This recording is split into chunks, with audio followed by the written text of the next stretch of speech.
Pyrolysis pyrolysis যেটা আমি করি না নতুন নতুন আর এটা যদি অ্যাপ সিস্টেম করা যায় তাহলে বাংলাদেশ স্মার্ট সিটি এবং স্মার্ট ভিলেজ কিভাবে জ্বালানি সাশ্রয় করবো বলো।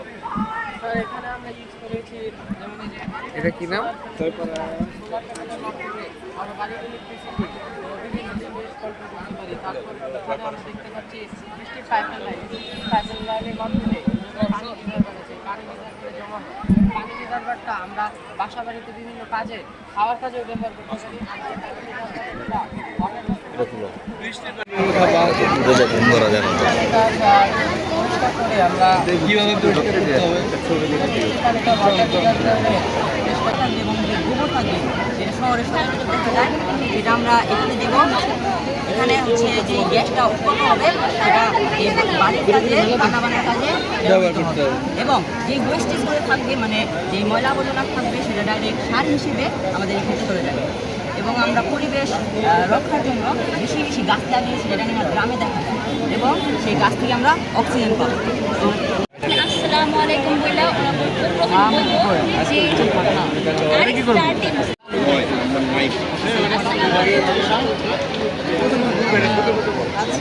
লিবার্টি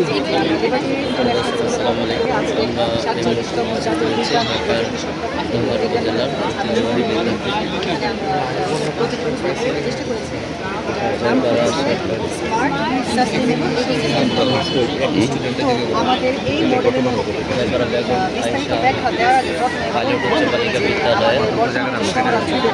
শহরাঞ্চলে কিন্তু নগরায়ণের যথেষ্ট উন্নতি হয়েছে কিন্তু আমাদের গ্রামাঞ্চলগুলো যেগুলো সেগুলো কিন্তু এখনো প্রত্যন্ত অঞ্চলে এসে পড়ছে।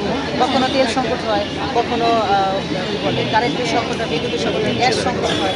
তো সব কিছুকে আমরা বিচার বিবেচনা করে আমরা এই পুরো একটা গ্রামকে ইকোসিস্টেম মডেলে রূপান্তর করে আমরা 6টা প্রযুক্তি ব্যবহার করার চেষ্টা করেছি যেটা যদি ভবিষ্যতে বাস্তবায়িত হয় তাহলে একটা গ্রাম একটা ইকোসিস্টেমে রূপান্তরিত হবে এবং পুরো গ্রামটা কার্বন ফ্রি হবে এবং গ্রামের মানুষ সুন্দরভাবে বেঁচে থাকতে পারবে।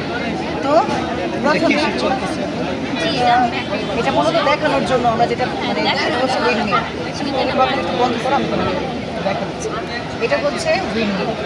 উইন্ডমিল তো আমরা সকলেই জানি যেটা বাতাস শক্তি বায়ু শক্তিকে কাজে লাগে তাপমাত্রা বৃদ্ধি হয়।